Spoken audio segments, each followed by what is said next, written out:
आज अविश्वास प्रस्ताव पर चर्चा का आखिरी दिन। आज संसद में प्रधानमंत्री मोदी देंगे विपक्ष के सवालों का जवाब। विपक्ष ने केंद्र सरकार का सबसे ज्यादा मणिपुर के मुद्दे पर घेराव किया। मणिपुर हिंसा पर आज प्रधानमंत्री के खुलकर बोलने की उम्मीद। आज सदन में पीएम मोदी के अलावा निर्मला सीतारमण, ज्योतिरादित्य सिंधिया जैसे कद्दावर नेता भी रखेंगे अपनी बात। आज भी सत्ता और विपक्ष में कहा सुनी की उम्मीद। सदन में आज भी चल सकता है आरोप प्रत्यारोप का दौर। दोनों ओर से जमकर हो सकते हैं जुबानी हमले। कांग्रेस की ओर से आज पक्ष रखेंगे अधीर रंजन चौधरी। इसके अलावा असदुद्दीन ओवैसी और महुआ मोइत्रा भी सदन को संबोधित करेंगे। विपक्ष के अविश्वास प्रस्ताव के जवाब में लोकसभा में अमित शाह का बयान। 2 घंटे से भी ज्यादा के संबोधन में कांग्रेस पर चुन चुनकर किया वार। विपक्ष के अविश्वास प्रस्ताव को लेकर बोले शाह, कहा इसका उद्देश्य जनता में भ्रांति पैदा करना। अब तक 27 अविश्वास प्रस्ताव सदन में पेश हुए। शाह ने कहा 30 साल बाद देश में पहली बार पूर्ण बहुमत की सरकार बनी। 24 घंटे में 17 घंटे काम करने वाले प्रधानमंत्री 9 साल में 50 से ज्यादा युगांतकारी फैसले ले चुके हैं। भ्रष्टाचार, परिवारवाद, तुष्टीकरण की राजनीति पर शाह का बड़ा प्रहार। कहा प्रधानमंत्री मोदी ने इन तीनों को से हटकर सबके लिए काम किया। क्विट इंडिया का नारा प्रधानमंत्री मोदी ने दिया। बिना नाम लिए शाह ने राहुल गांधी पर निशाना साधा। कहा सदन में एक ऐसे नेता हैं 13 बार जिन्हें लॉन्च किया जा चुका है, 13 बार फेल हुए हैं। राजस्थान के मानगढ़ में विश्व आदिवासी दिवस के मौके पर राहुल गांधी ने विशाल जनसभा को संबोधित किया। पारंपरिक परिधान के साथ तीर धनुष लेकर आदिवासी समाज का अभिनंदन स्वीकार किया। मंच से राहुल गांधी ने बीजेपी पर निशाना साधा। बोले बीजेपी ने नया शब्द वनवासी निकाला। उनका कहना है कि आप आदिवासी नहीं वनवासी हैं। बीजेपी के साथ अडानी के संबंधों को लेकर राहुल ने घेरा। कहा आपको वनवासी कहने वाले आपकी जमीन अडानी को दे देते हैं। आदिवासियों के अधिकारों को लेकर राहुल ने कहा कि आपका देश है और आपको सभी अधिकार मिलने चाहिए। मणिपुर हिंसा को लेकर प्रधानमंत्री मोदी पर निशाना साधा। कहा प्रधानमंत्री चाहे तो 2-3 दिन में मणिपुर की आग बुझा सकते हैं, लेकिन वो चाहते हैं कि ये आग जलती रहे। लोकसभा में अविश्वास प्रस्ताव के पक्ष में बोले राहुल गांधी। मणिपुर को लेकर सरकार पर जमकर हमला किया। राहुल ने कहा मणिपुर में केंद्र ने की हिंदुस्तान की हत्या। पूरे देश में भारत माता का कत्ल कर रहे हैं। राहुल ने सरकार पर धावा बोला। कहा आप देशभक्त नहीं देशद्रोही हैं, इसलिए आपके प्रधानमंत्री मणिपुर नहीं जा सकते। लोकसभा में राहुल गांधी ने किया रामायण का जिक्र। कहा रावण सिर्फ मेघनाथ और कुंभकर्ण की सुनता था, आज मोदी भी सिर्फ अमित शाह और अडानी की सुनते हैं। राहुल ने सरकार पर लगाया मणिपुर को 2 भागों में बांटने का आरोप। कहा आप पूरे देश में केरोसिन फेंककर जला रहे हैं। लोकसभा में बीजेपी की महिला सांसदों ने लगाया राहुल पर सदन में अभद्रता का आरोप। फ्लाइंग किस को लेकर भी भारी बवाल। बीजेपी का आरोप। अपना भाषण खत्म कर लोकसभा के बाहर जाने से पहले राहुल ने दिया फ्लाइंग किस का इशारा।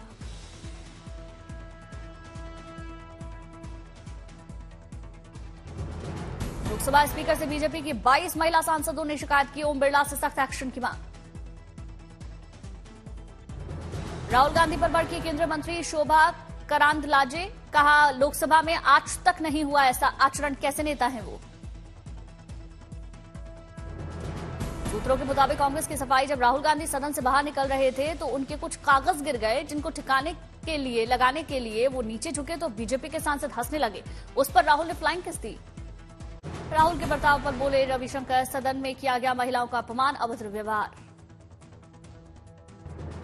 राहुल पर बयान पर भड़के केंद्रीय मंत्री किरण रिजिजू। कहा कांग्रेस ने नॉर्थ ईस्ट की हत्या की, उसके लिए माफी मांगे। हरियाणा के मंत्री अनिल विज का राहुल गांधी की भारत जोड़ो यात्रा पार्ट 2 पर तंज। राहुल को बताया प्यार की दुकान में नफरत का सौदागर।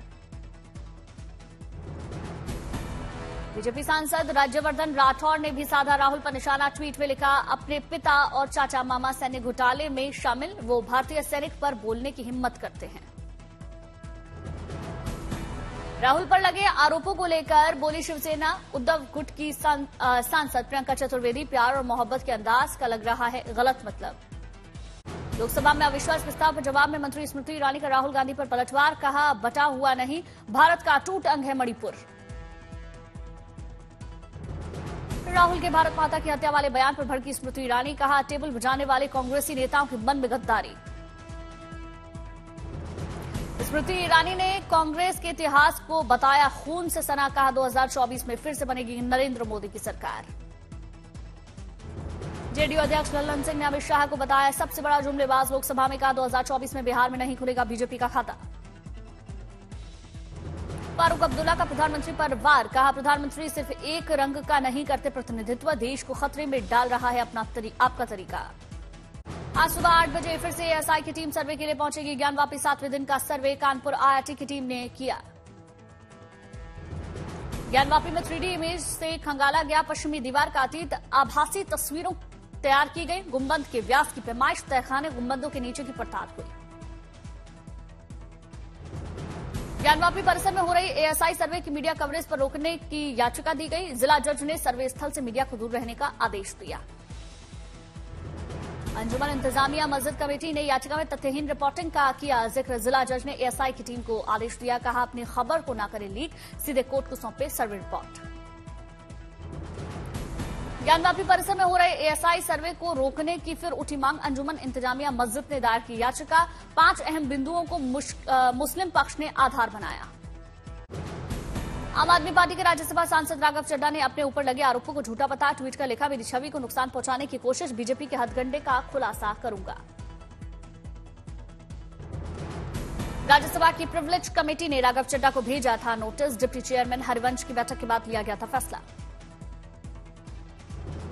राघव चड्ढा पर एनसीटी दिल्ली संशोधन बिल को सिलेक्ट कमेटी में बगैर 6 सांसदों की इजाजत के भेजने का आरोप। सूत्रों के मुताबिक प्रस्ताव में 6 सांसदों के फर्जी हस्ताक्षर।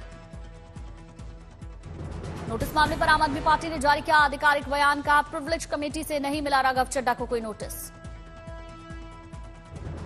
आपने अपने बयान में लिखा, नोटिस मिलने पर राघव चड्ढा जवाब देंगे। प्रिविलेज कमेटी मामले के संसदीय बुलेटिन में कहीं भी फर्जी हस्ताक्षर का जिक्र नहीं। नोएडा में पुलिस और बदमाश के बीच मुठभेड़, 20 मामलों में फरार बदमाश गिरफ्तार।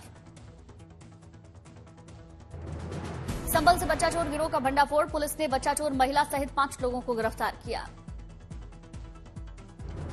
सुकमा पुलिस को बड़ी सफलता, 12 वर्ष के सक्रिय डीकेएमएस नक्सली कमांडर गिरफ्तार।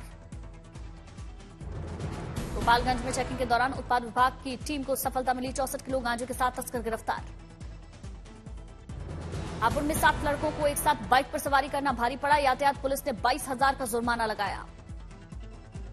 लखीमपुर खीरी में वन विभाग ने कोबरा सांप के 20 बच्चों का रेस्क्यू किया। विभाग और डॉक्टर्स की देखरेख में बच्चे। कोलकाता में शुरू हुई G20 एंटी करप्शन की तीसरी बैठक, भ्रष्टाचार के खिलाफ कदम उठाने पर चर्चा हुई। शिमला के गवर्नर शिव प्रताप शुक्ला ने वन महोत्सव का शुभारंभ किया। स्कूली बच्चों ने महोत्सव में हिस्सा लिया। देहरादून में सीएम पुष्कर सिंह धामी ने हॉस्को गांव में प्रकृति संरक्षण के लिए किए जा रहे कामों का जायजा लिया। अधिकारियों ने सीएम को दिखाए गए कई काम। दिल्ली में फायर विभाग के प्रदर्शनी कार्यक्रम में शामिल हुई दिल्ली सरकार के मंत्री कैलाश गहलोत। फायर ब्रिगेड के उपकरणों का इस्तेमाल दिखाया। 12 अगस्त को गुजरात के दौरे पर जाएंगे गृह मंत्री Amit Shah. BSF marine unit के लिए नए प्रोजेक्ट का शिलान्यास करेंगे। दतिया में निकली भव्य कलश यात्रा, गृह मंत्री नरोत्तम मिश्रा यात्रा में शामिल हुए।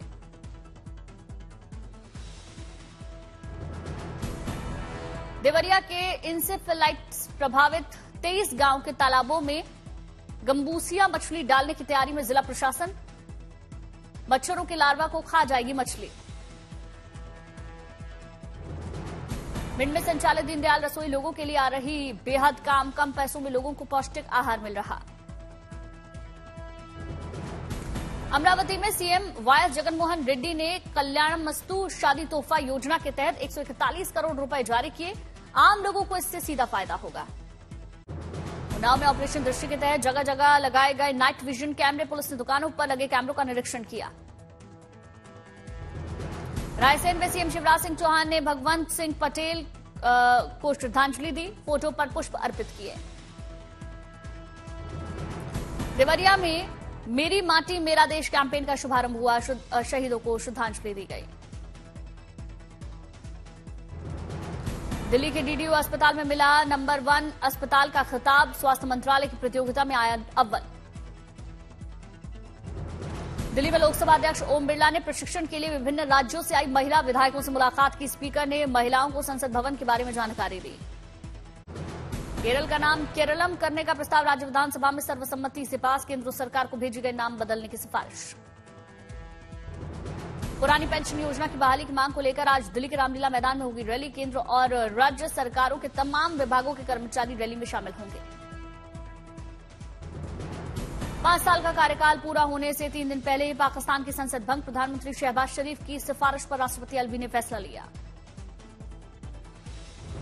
वडोदरा में दिव्यांग युवक ने पेश की मेहनत की मिसाल। एक हाथ से बनाई भगवान गणेश की मूर्तियां। गांधीनगर में आयोजित शौर्य नो रंग खाकी कार्यक्रम में सीएम भूपेंद्र पटेल ने शिरकत की। मंच पर कई बॉलीवुड सितारे भी मौजूद रहे।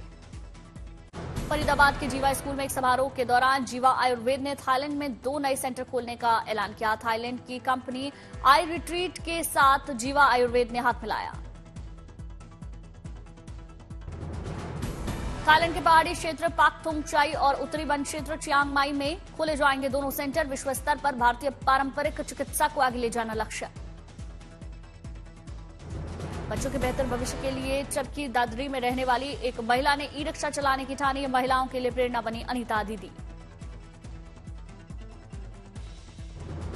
महाराष्ट्र के वासिम में पुलिस साइकिलिंग से करेगी पेट्रोलिंग। कर्मचारियों को स्वस्थ रखने की नई पहल। जैसलमेर में मिले सबसे प्राचीन डायनासोर के अवशेष, आगे की रिसर्च कर रहे अधिकारी।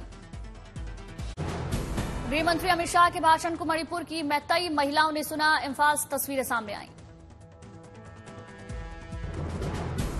नूह में ब्रजमंडल हिंसा मामले में अब तक 57 एफआईआर दर्ज, 188 लोग गिरफ्तार। समाजवादी पार्टी नेता आजम खान ने मोहम्मद अली जौहरी यूनिवर्सिटी में प्रचार किया। बीजेपी विधायक को जमकर निशाना साधा। महाराष्ट्र की बीजेपी अल्पसंख्यक मोर्चे की महामंत्री सना खान पिछले 1 हफ्ते से जबलपुर से गायब। परिजनों ने पुलिस पर लापरवाही का आरोप लगाया। आलोक मौर्य की शिकायत के आधार पर एसडीएम पत्नी ज्योति मौर्य के खिलाफ जांच शुरू। जांच कमेटी के सामने ज्योति मौर्य के खिलाफ 28 अगस्त तक पेश करेंगे सबूत। चांद के और करीब पहुंचा चंद्रयान-3। चंद्रमा की तीसरी कक्षा में हुआ दाखिल। चांद से अब तक सिर्फ 1437 किलोमीटर की दूरी। 14 अगस्त को चंद्रयान-3 का अगला ऑपरेशन। 23 अगस्त को लैंडिंग की संभावना। भारत और पाकिस्तान के बीच वर्ल्ड कप मैच की बदली गई तारीख। अब तक 15 अक्टूबर की जगह 14 अक्टूबर को अहमदाबाद में खेला जाएगा मुकाबला। पाकिस्तान के प्रधानमंत्री पद से इस्तीफा दे सकते हैं शहबाज शरीफ। विशेष कैबिनेट मीटिंग में मंत्रियों को धन्यवाद दिया। अटोक जेल से जल्द निकालना चाहते हैं इमरान खान। अपने वकीलों से कहा, मुझे जेल से जल्द निकालो, कीट मकोड़ों से हैं परेशान। रायपुर में ट्रेड यूनियन का देशव्यापी धरना। किसान और जनविरोधी नीतियों के विरोध में किया जनता बचाओ देश बचाओ प्रदर्शन। सोनीपत में वेतन में बढ़ोतरी की मांग को लेकर आशा वर्कर और ट्रेड यूनियन की हड़ताल जारी। मांगे पूरी करने का सरकार पर बना रहे दबाव। अलीगढ़ में एक वकील को बाइक सवार बदमाशों ने गोली मारकर मौत के घाट उतारा। आक्रोशित वकीलों ने हंगामा कर सड़क जाम की। कानपुर के बिजली विभाग का फर्जी खाता बनाकर की 1.5 करोड़ रुपए की हेराफेरी। पुलिस ने 6 लोगों को गिरफ्तार किया। एमपी के शाजापुर में दीनदयाल रसोई योजना को नहीं मिल रही सरकार से मदद। जरूरत के मुताबिक नहीं मिल रहा अनाज। उत्तराखंड के 4 राज्यों में अगले 24 घंटे के लिए रेड अलर्ट जारी। भारी बारिश के साथ तूफानी हवाएं चलने की आशंका। उत्तराखंड में मानसून के मौसम में लोगों को परेशानी हो रही। बारिश और बाढ़ जैसी आपदाओं के चलते यहां पर 637 करोड़ रुपए का नुकसान अब तक हो चुका है। राज्य में उम्मीद से तकरीबन 16% ज्यादा हुई बारिश। जलभराव के चलते 8000 हेक्टेयर खेती खराब हुई। हाजीपुर में मूसलाधार बारिश के बाद खुली सरकार और प्रशासन की पोल। अस्पताल में जल जमाव हुआ। राजगीर में बने ग्लास ब्रिज पर जमा हुआ पानी। टूरिस्टों के ब्रिज पर जाने पर प्रतिबंध लगा। उधम सिंह नगर में नदी के उफान से टूटा रुद्रपुर हरिद्वार को जोड़ने वाला पुल। प्रशासन पर लगे लापरवाही के आरोप। चमोली में उफनते नाले में बद्रीनाथ नेशनल हाईवे का एक हिस्सा बहा। यातायात प्रभावित। जोशीमठ में लगातार हो रहा भूस्खलन। मलबे की चपेट में आया शिव मंदिर। हल्द्वानी में भारी बारिश से आई बाढ़। आम जनजीवन प्रभावित। गोरखपुर में मूसलाधार बारिश से शहर में भारी जल भराव, कई घरों में पानी घुसा।